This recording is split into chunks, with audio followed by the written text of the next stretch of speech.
The broadcast is now starting. All attendees are in listen-only mode. Hello, everyone. Welcome to the Business Graduates Association Trailblazer platform here. Today, we are promoting research from faculty members. And today, specifically, we'll be looking at reputational challenges of young firms from emerging markets. Now, we have two people presenting on this topic, actually. First is Maria Alejandra Gonzalez-Perez, who's a full professor of management at Universidad IFIT in Colombia, which is a AMBA and BJ accredited business school. And she was the vice president of administration at the Academy of International Business and the current regional chapter chair for Latin America and the Caribbean. She's the area editor of Cross Cultural and Strategic Management Journal, associate editor of Transnational Corporations, and editor in chief of business journal AD Minister. And she has published 15 books, over 50 academic peer reviewed papers, and several book chapters in the areas of internationalization, sustainability, corporate social responsibility, and international migration. And then on the other hand, we have Juan Velez-Ocampo, who is a PhD candidate at Universidad IFIT, and his research and teaching interests include the impact of globalization in emerging economies, international expansion and performance of multinational enterprises from emerging economies, the interlinks between internationalization and corporate reputation, and the institutional-based view strategy.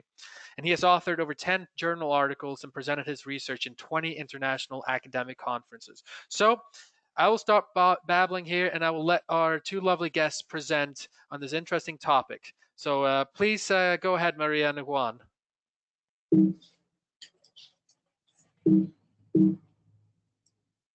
Thank you, Victor, for the invitation, and thank you for introducing us here.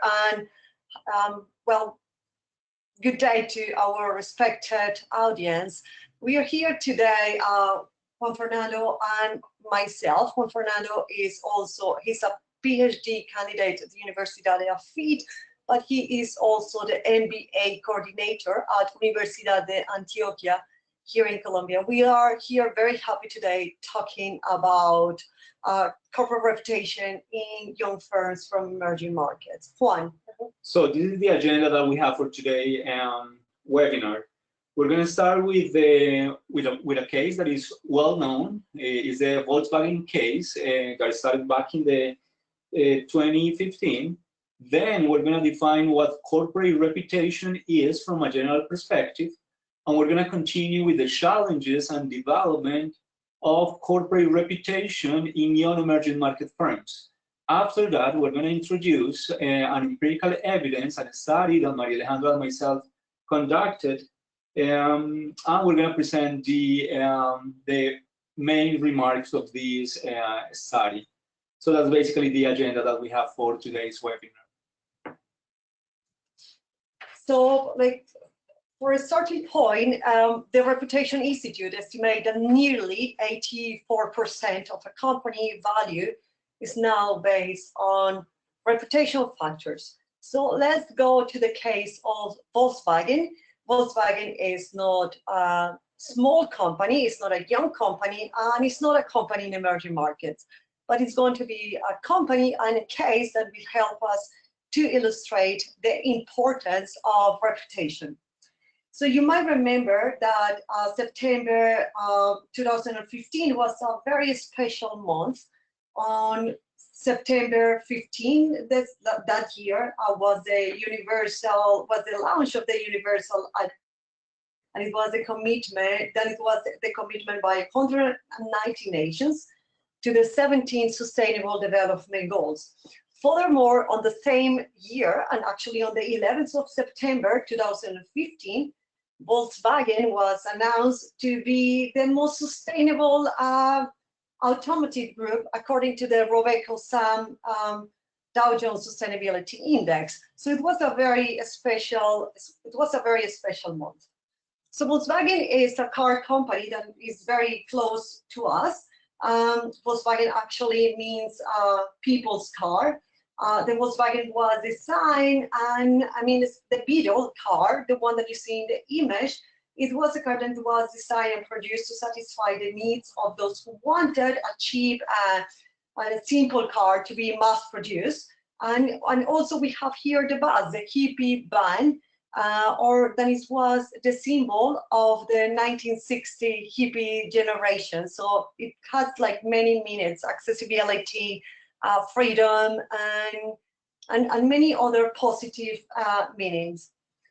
Like in the year 2015, okay, so the company was not only the most sustainable company, the car company, but it was it has almost 13% of the world market of passenger cars, and they were sold in 153 countries.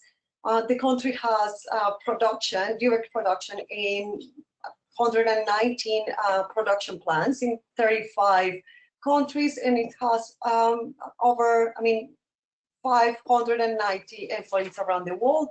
And the net profit for the year 2014, this means the year previously to the scandal, it was 10.8 billion euros. So previous to the scandal, that we are going to talk later what the scandal was, Volkswagen had invested a lot of money in convincing consumers that it was a clean diesel, and that clean diesel could be a very good alternative for electric and hybrid cars. So when you hear, it's just this phrase by Benjamin Franklin that it has its roots in an Arab proverb. He said that it takes many good deeds to beat a good reputation and only one bad to lose it. So let's go here. September 2018. So September 2019. So the United States Environmental Protection Agency, EPA, found that Volkswagen had installed a software that when the cars were tested, the software was able to deactivate emissions when it identified that it was in condition of being tested. Without that software, the car actually emits 40 times more than it was, but that is what it is allowed by the EPA.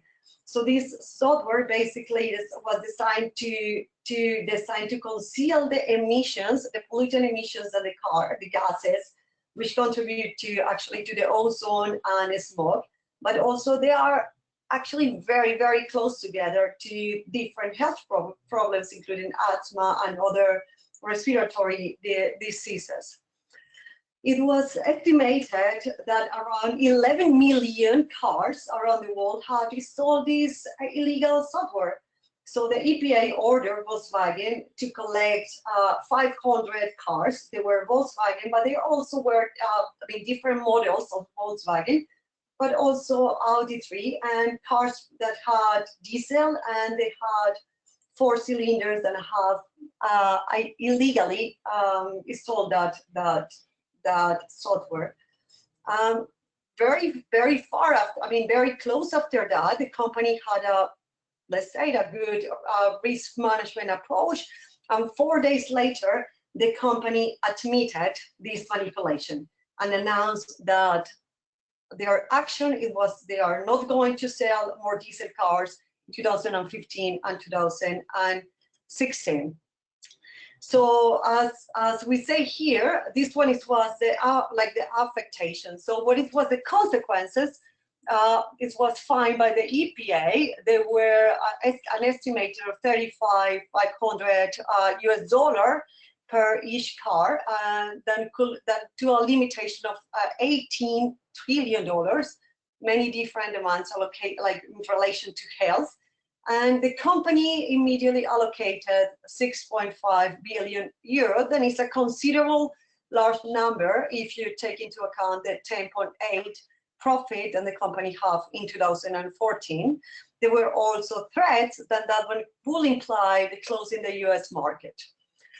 Other consequence that is very clear here, if you see the graphic that we have, we are going to see that in September 2018, it was a dramatic fall of the share. In fact, within the same week, the share value decreases 30%.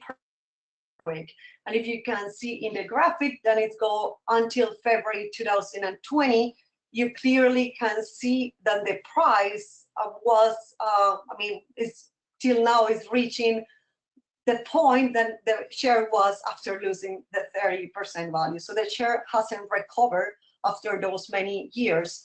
Other consequences, the resignation of the CEO happened on the 33rd. That means one day after the company admitted this, and also the person responsible for sales and marketing also resigned. Consequences, immediate investigations were opened in Australia, Korea, Great Britain, Italy, France, and Germany. The biggest consequence here, as you can imagine, it was loss of reputation for Volkswagen.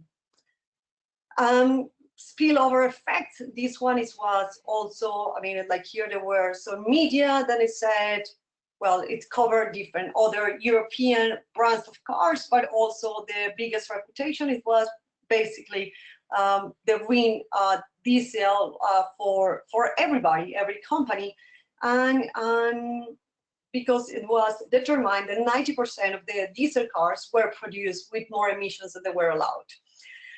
2 days later, it was the Ford was appointed as chairman and CEO of Volkswagen, and the only challenge that this person had was reveal the image of the company in employees and consumers. And what we have here, like other numbers of main stakeholders, we have here the city of Wolfsburg in Germany. This city was created in the 1930s. It was the company that first started to produce Volkswagen cars and the headquarters, but in the same time, at that time, there were 120,000 employees working there.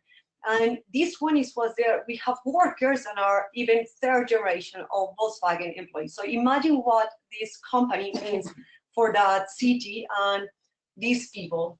So when we're thinking about the determinants of reputation, reputational risk, we definitely will see these by Eccles and his colleagues, that basically the gap between reputation and reality is, reputation is based on perception.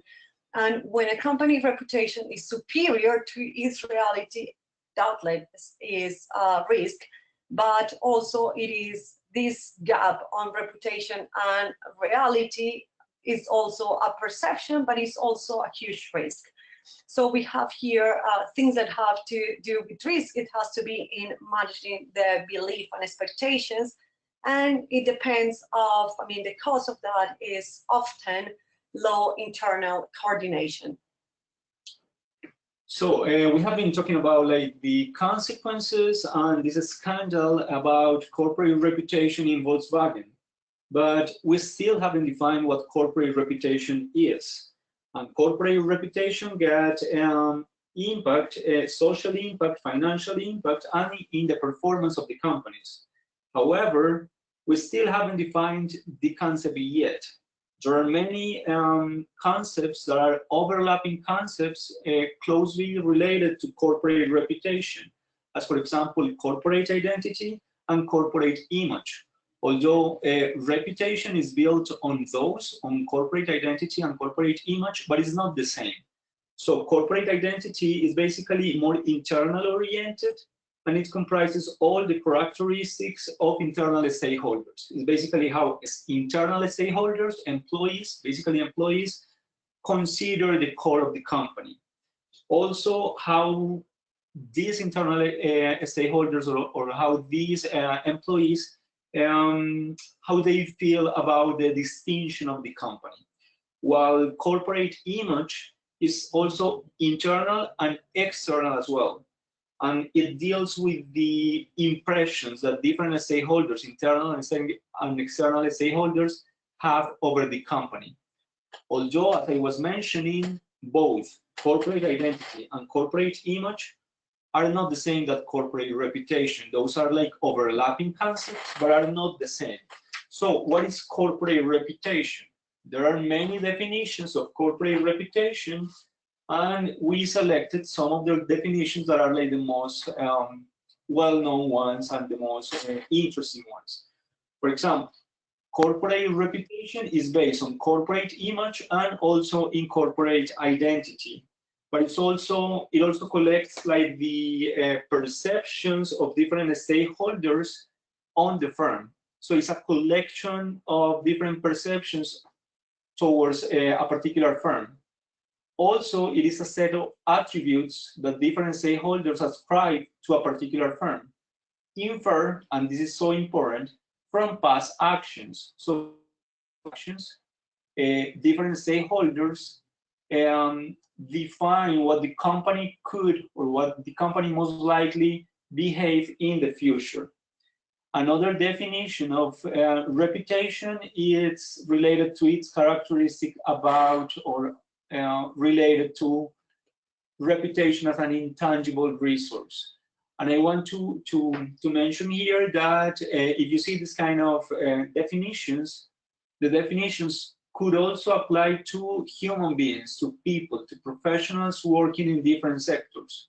So corporate reputation and single or people reputation is not that different.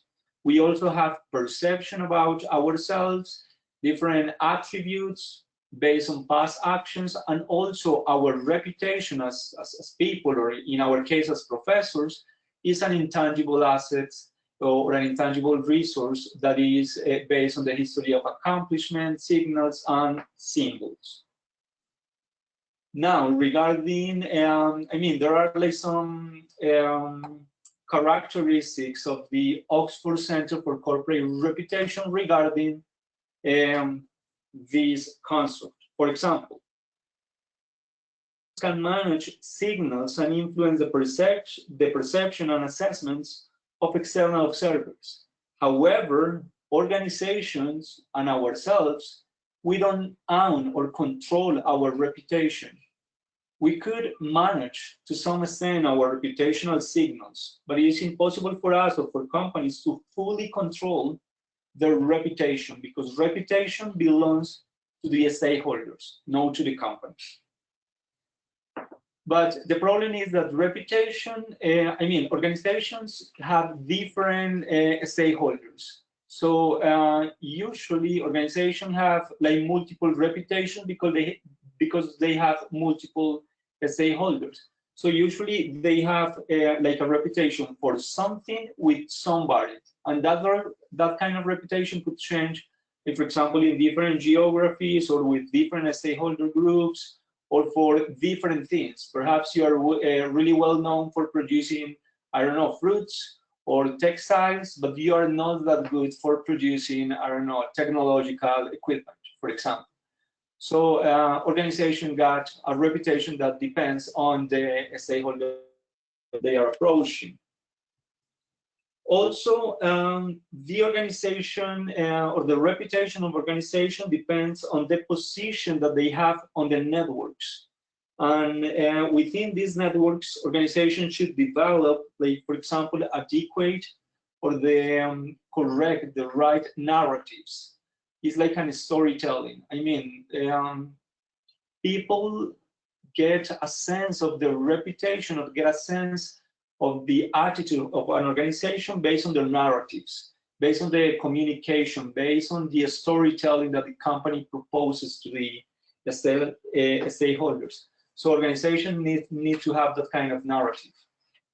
And finally, another kind of characteristic is one that is so important, and is that reputation could be broken down into two: capability reputation and character reputation.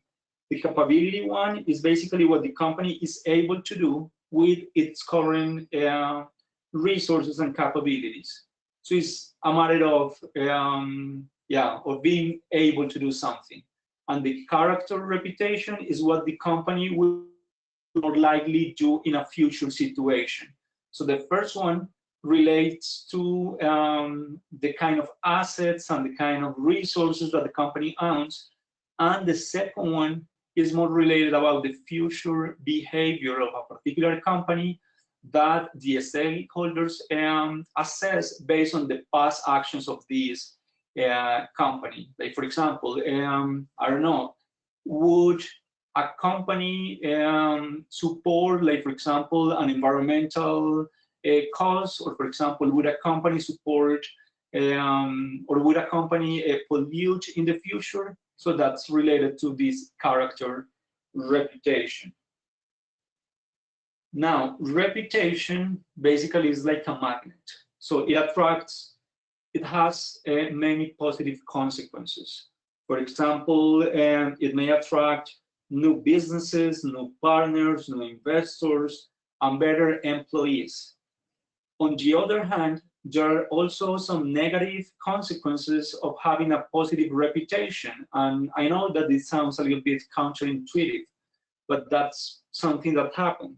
I mean, when you have like a positive reputation, you are attracting more attention, and usually you are more scrutinized by the different groups, especially by the media, or for example, by consumers, that they are more willing to scrutinize your behavior when you have a positive reputation, for example, in a network of stakeholders.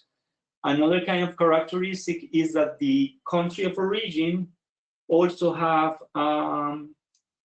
a halo effect or an effect on the company.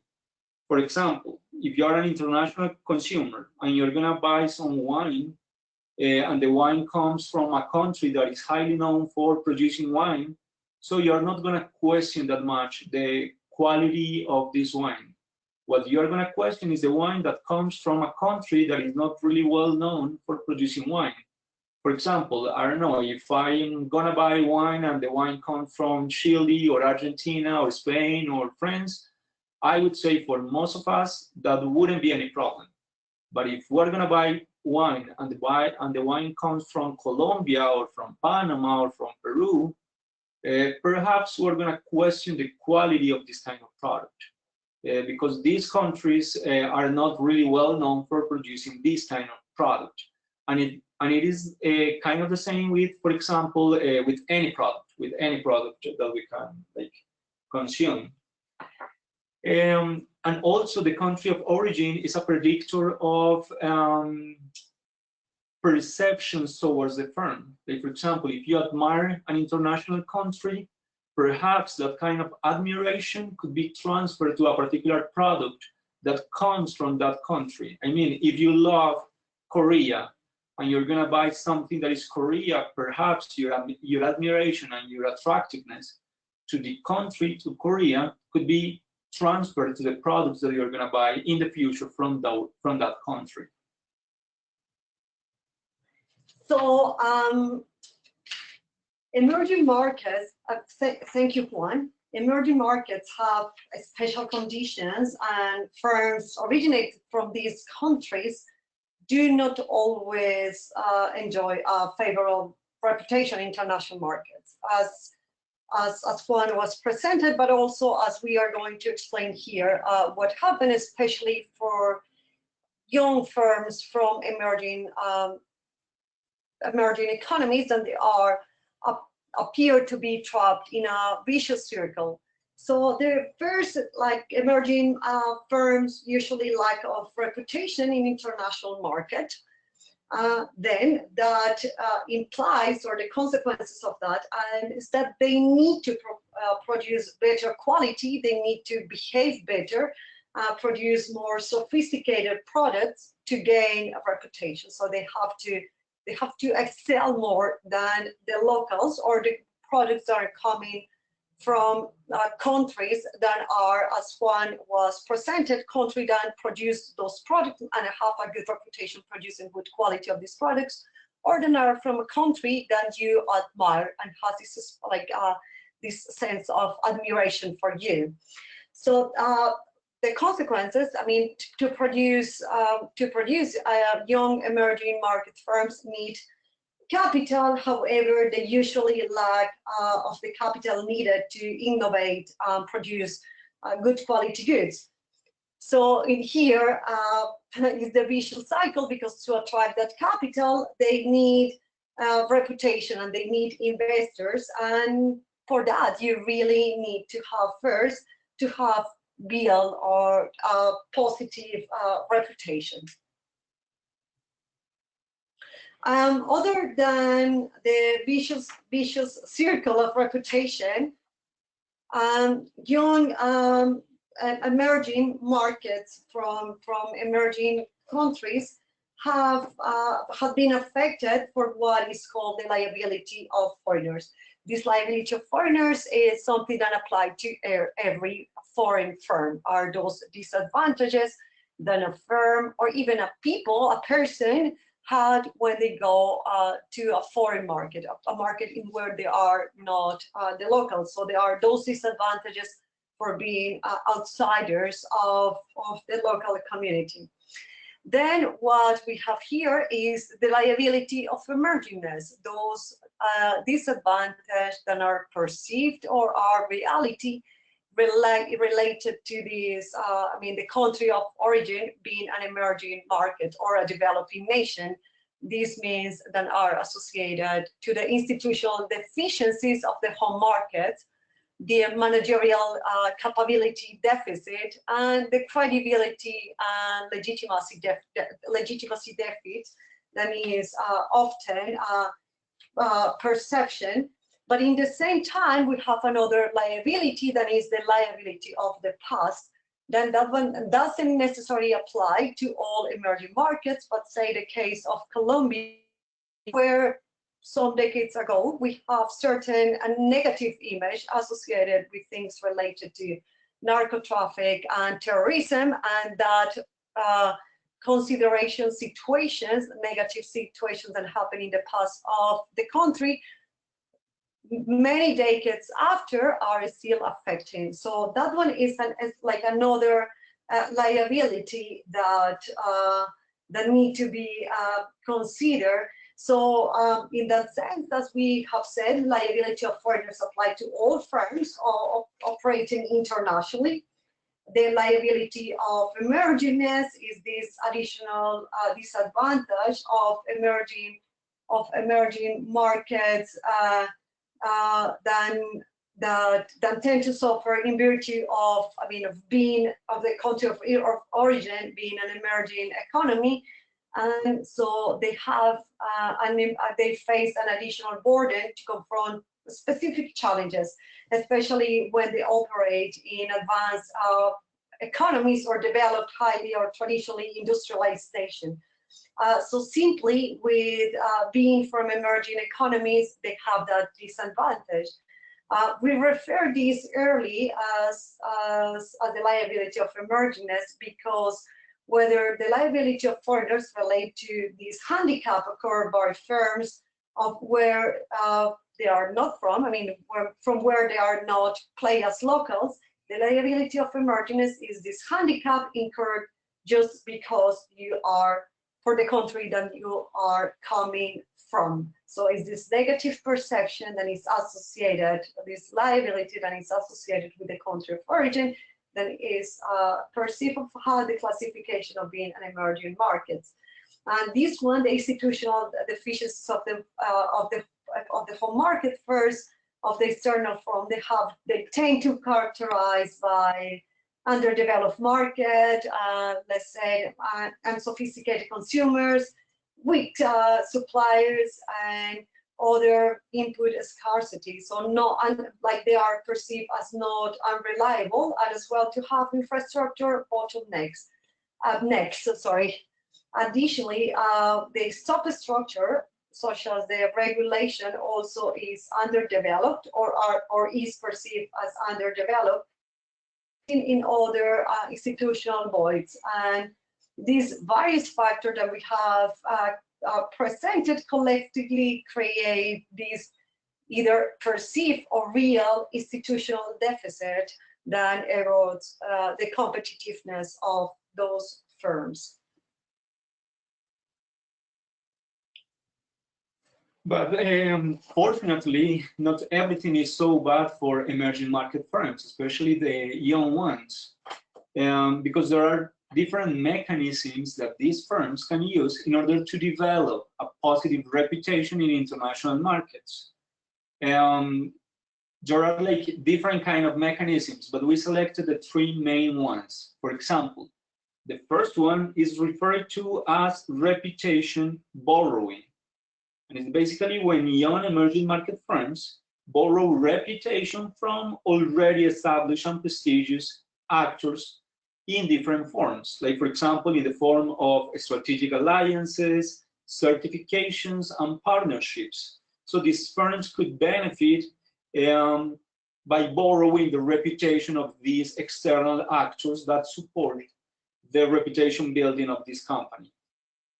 There's a number of benefits associated with having prestigious affiliations, including, like, for example, higher survival chances, also the ability to attract future strategic partners, improve innovation, growth, better financial performance. So that's one of the ways companies from emerging markets could use in order to build or develop a reputation. This one is basically external ones. Reputation is borrowing the reputation from external companies, from certifications, from partners, from external sources. The second strategy is known as reputation building. And reputation building is when young emerging market firms signal the potential to various stakeholders. Like, for example, these firms could use a new product introduction, or for example, these firms could win awards and competitions. They could invest in different human and social capital. They could make symbolic actions and communications. So it's basically the ability for these companies to attract the attention using, like, for example, competitions and storytelling, like the positive and the adequate narratives in order to attract the attentions of different stakeholders. With this strategy, with this reputation building strategy, these actions could serve like different purposes. As for example, they could attract different stakeholders and different stakeholders' attention. They could also establish some credibility in their networks, in their local and international networks. Another positive outcome of reputation building could be that they could establish and provide the signals as a viable reputation or as a viable organization. They could also provide some indication of quality. I mean, they could be perceived as a high quality company. And also they have the potential and future prospects that could support the growth of the organization in the future. And the third mechanism is reputation by endowment.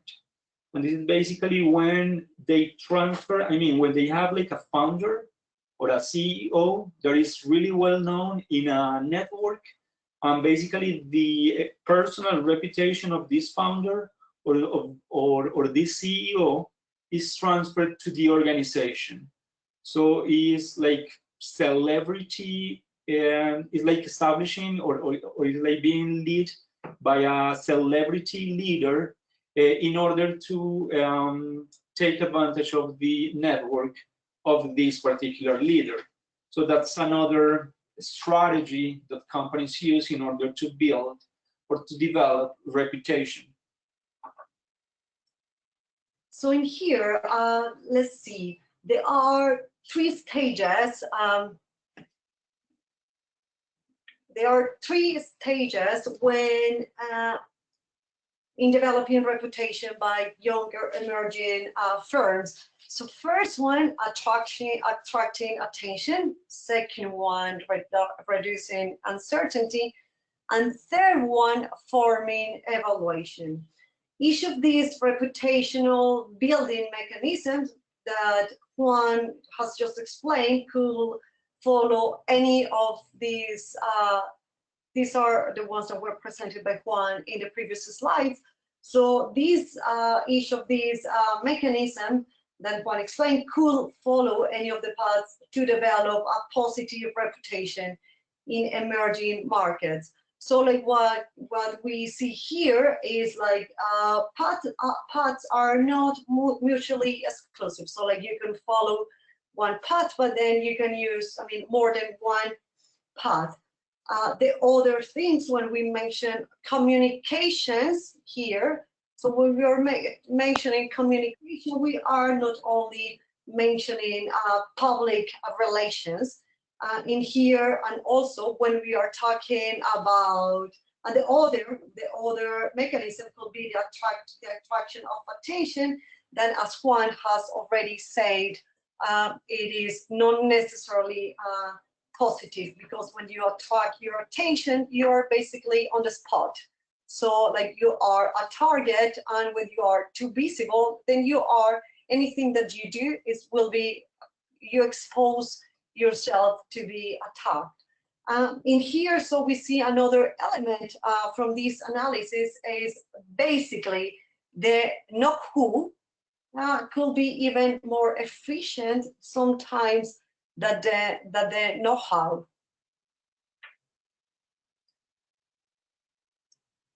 So let's look at some elements of reputational risk management. So we receive reputation evaluation from the stakeholders. So that evaluation sometimes could be a company could request it in a focus group, or they get invited different stakeholders to provide us feedback.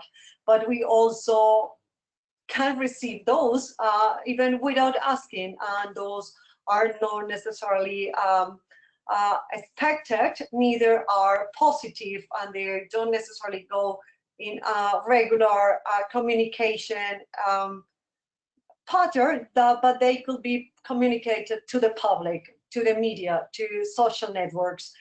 The other thing, is like with this reputation evaluation, we need to, to try to get control and to receive the feedback as much as we can, but we need to be aware that that reputation evaluation doesn't necessarily come under control of the company.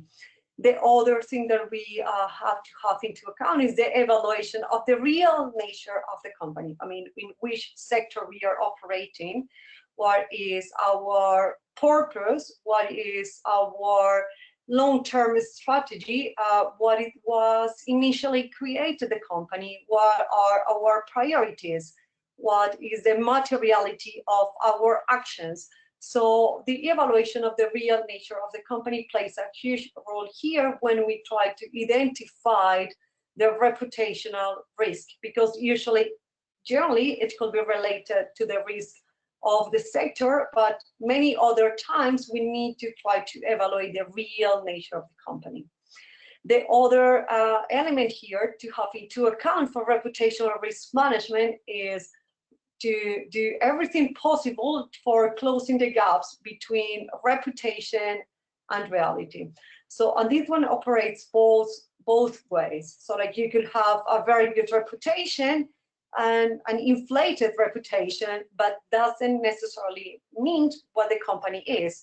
On the other hand, sometimes the company has very good actions, they have very positive initiatives that have to do with the quality, with the operations, but also with the relations with the community, with the eco-efficiency, with their commitment to the circular economy, on how they are training the employees for the digital transformation, how they are doing many different things that have to do with the core of the operation, but also with activities that don't necessarily get communicated, and therefore there are these gaps between reputation and reality. Sometimes, operates both ways. It could be positive, and it could be that we have a very positive reality that is not known and therefore is not contributing to a positive reputation. And also we could have a positive reputation, an image that is inflated, and that really don't, that really doesn't reflect what the reality of the company is. Other recommendation for reputational risk management is to monitor belief and expectations. And in here also we are talking about stakeholders, and we are talking here about these stakeholders and our priorities. The stakeholders are, in general terms, are your employees, your investors, are the community in where you operate, but also are our suppliers and the governments and also our consumers. So we need to have different mechanisms on place to monitor the beliefs and expectations that our groups are in on our firm. And there is an advice in here is the reputational risk management that it has to be managed, or the decision it have to come for someone or the senior management team of the organization or the company. Those reputational risk management are applied both to companies from emerging economies or developing countries, but also are applied to any kind of organizations or any type of business, regardless of the sector, the place that they operate, or their country of origin, or even the age. When we talk about, I mean, as this presentation today is on small firms from young firms from emerging economies. So with this information in mind, with the information about like how these companies build reputation, how these companies could borrow reputation, and what are the special conditions that emerging markets have for these companies, and what are the challenges that small companies and young companies from emerging markets face when they want to internationalize and build a reputation in international markets, we conducted an empirical study and observed the international expansion and the reputation on a set of Colombian companies.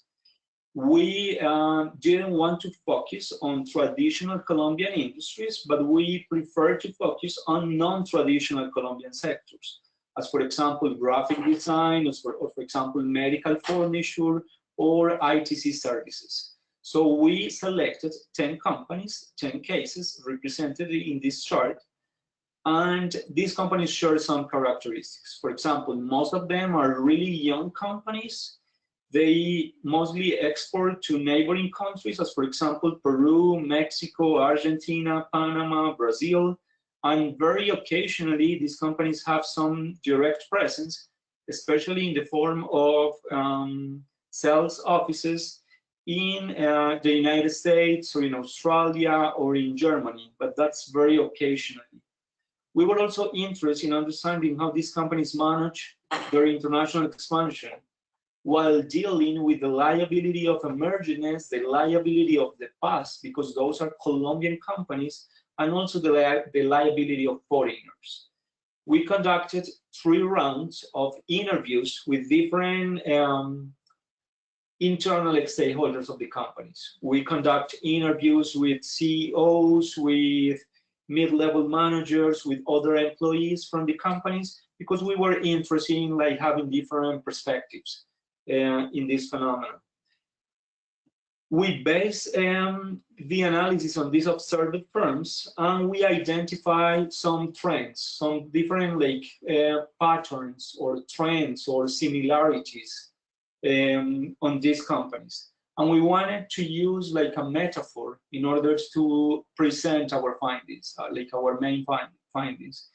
We looked for many metaphors, but the metaphor that was like the most ideal one, or the most the one that represented the best behavior of these companies, was basically this one: Jaguar companies or Jaguar firms. And we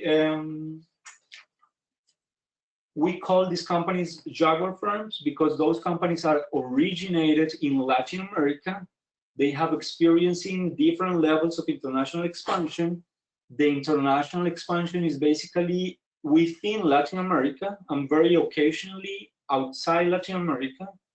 So they prefer like to be in the region and resemble these the behavior of this like lovely and highly symbolic Latin American cat.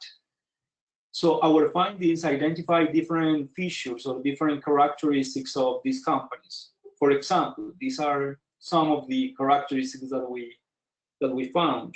For example, they prefer to remain within their own territory, which means that they prefer to be in Latin America, a region in which the liability of emergence doesn't apply that much to them because they are like internationalizing to companies or to countries, sorry, to countries in which the institutional conditions are so similar to the ones that they have at home. Another kind of pattern or characteristic that we also found is that they occasionally enter advanced markets, especially when they want to acquire or when they want to develop new capabilities. I mean, they have already capabilities that they developed at home, but when they want to have like something additional in order to compete with international companies or with local companies, they enter advanced markets to learn from these markets.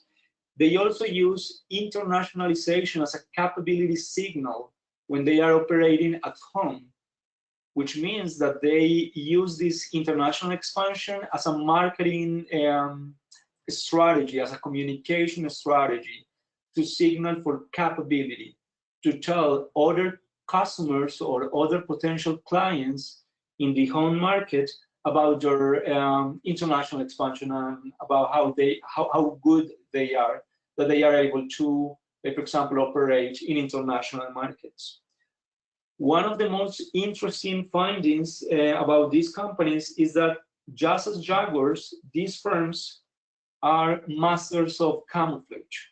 These firms usually, like for example, when they want to go international, they change their name.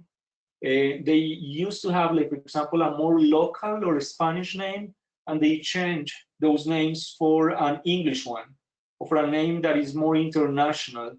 And the rationale behind that change, that name changing, is basically to hide their country of origin, to make them look as a local company when they are operating in international markets. They also, like for example, hire local employees when they are operating, like for example, in the US or in Australia or in Germany. They hire local employees in order to reduce the liability of foreigners and the liability of emergents, and also to signal as a local company, to produce like this, I mean, to tell the local companies with whom they are like negotiating that they are also local. And another characteristic that we also found is that these companies exhibit like a solitary behavior. I mean, they prefer to be by themselves. They prefer to be alone. And they very occasionally enter strategic alliances, basically when these alliances help them or contribute to gain some credibility in international markets. But they prefer to be by themselves. They usually don't trust that much other companies or other networks. They prefer to go international by themselves and build their own reputation. So thank you so much for, for watching us. Thank you for sharing the time with us. If you have any questions, I guess we have a few minutes for questions and answers, but otherwise here are our email addresses. Feel free to contact us. We are very proud to be a BGA accredited business school, and we hope to see you once again. And we hope you have enjoyed our webinar today.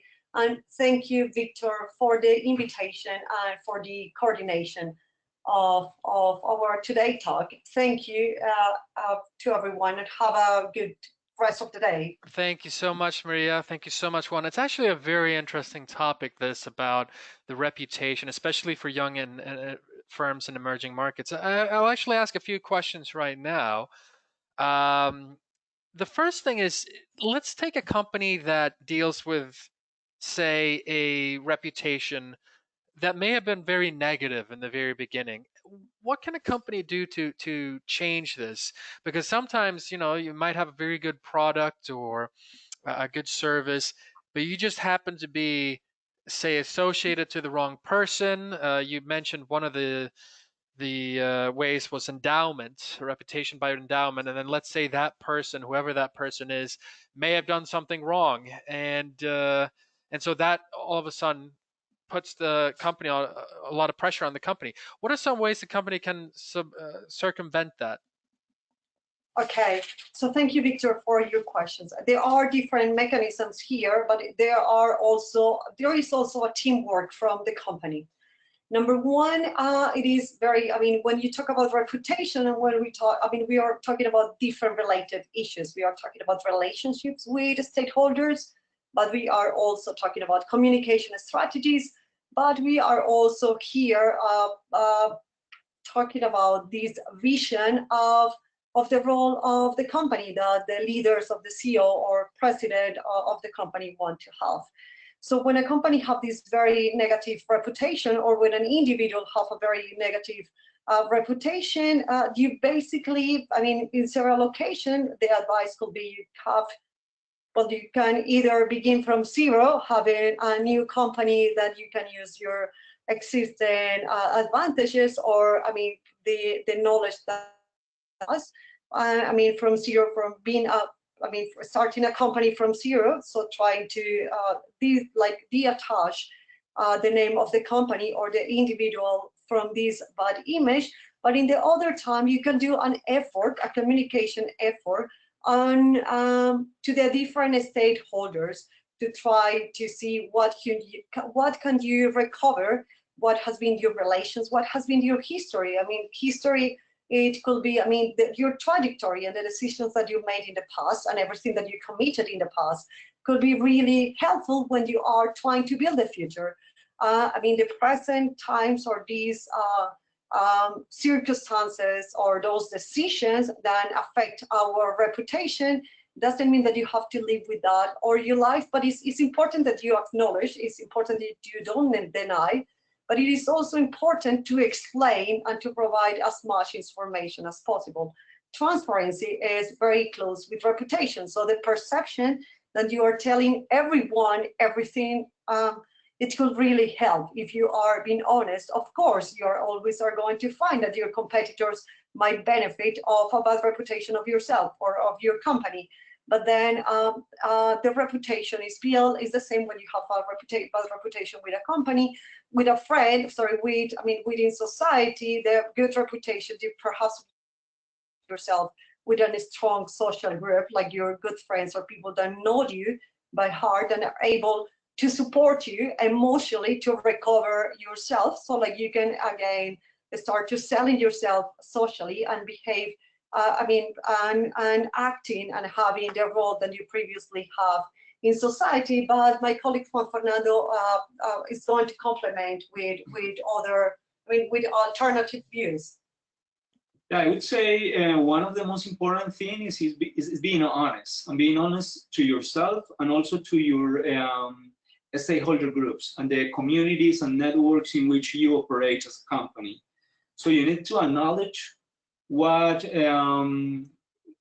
you did or what you didn't do, and you need to be accountable for your past, and also to provide the signals that you're accountable for the future actions, that you're gonna make the corrections and you're gonna take the actions in order to be sustainable and in order to be a good corporate citizen in the future.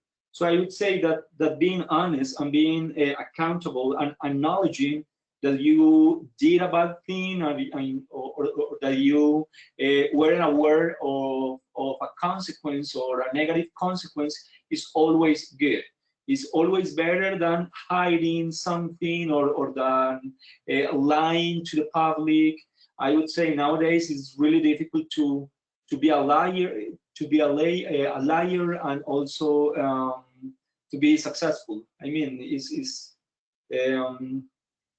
My personal kind of recommendation is to be honest and to recognize or acknowledge your fault. Yeah, and to do that as soon as possible. Speed of response here actually played a huge role. And in those cases when you're facing a reputational or it's like a risk issue, then it's linked to your reputation. So responding quickly, doing all the investigations that are related, assuming all the things honestly, as Juan was saying, that have to take with the responsibility that you have on the circumstances or on the product or etc., but responding fast and honest to the stakeholders. It will be an important way of connecting your past with your future, especially if you are a company or a person that is for long-term longevity and to be in business for many years. No, that's good. That's good. We have a question here. For a small firm with limited capital, what do you believe is the best tool to sense check your reputation?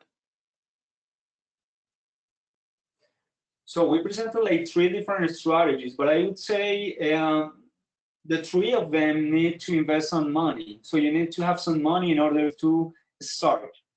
However, we have seen like some cases in which, based on innovation and based on reverse innovation, companies could build a reputation without investing that much money from the beginning, from zero. So I would say, like, for example, reputation building by developing new products, new innovative products, and also, like, for example, by creating new managerial techniques and having like a position or establishing yourself as a good actor, as a reliable actor within a network could be something that helps, especially companies that don't have enough resources to invest, like, for example, in certifications or in international trips or in for attending international fairs. So that could be so costly at the beginning, especially if you are like an emerging market firm that is just starting. So yeah, I would say the building through innovation and the building through being a responsible, a reliable partner could be a good start. Fantastic. Well, I think we're out of time right now, but Maria and Juan, thank you so much for an incredibly interesting webinar on reputation. Everyone will be able to watch this afterwards as well, so that's great.